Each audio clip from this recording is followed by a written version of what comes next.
అదిగో నీలో కూడా విలన్ బయటకు వచ్చేసాడు.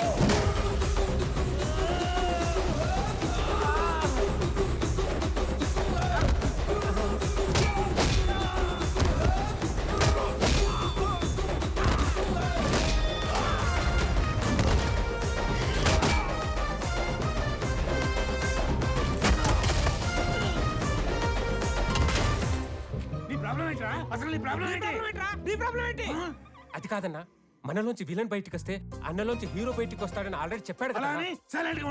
ఇదే ఈ కోపం తగ్గించుకొని సైలెంట్ గా మాట్లాడితే అన్న చాగంటి కోటేశ్వర లాగా చక్కగా సమాధానాలు చెప్తాడు. నీ ప్రాబ్లం ఏంటి తమ్ముడు? అమ్మ పళ్ళు తెమ్మంది. మరి ఫ్రూట్ షాప్కి వెళ్ళాలి కదా. నిన్నెవడో ఇంటికి వచ్చి పళ్ళు గట్టిగా నూరాడంట. ఆడి పళ్ళు తెమ్మంది. అలా పళ్ళు నూరితేనే పళ్ళు రాలిపోతాయని చెప్పింది అక్కడ. నువ్వు ఇంకొంచెం అటు తిరుగు. అసలు నీ సమస్య ఏంటి తమ్ముడు?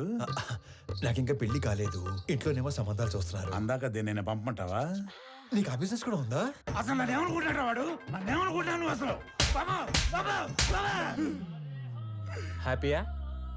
సల్లారిందా? ఇలా దగ్గర నీడు నా జీవితంలో ఇంత క్లారిటీ ఉన్న వ్యక్తిని నేను ఎప్పుడు చూడలేదు. నీకోసం అడగడం సరిగ్గా రాక అన్న మీ దగ్గర పెట్టుపో నవ్వో ఇంకొంచెం అటు తిరుగు. తమ్ముడు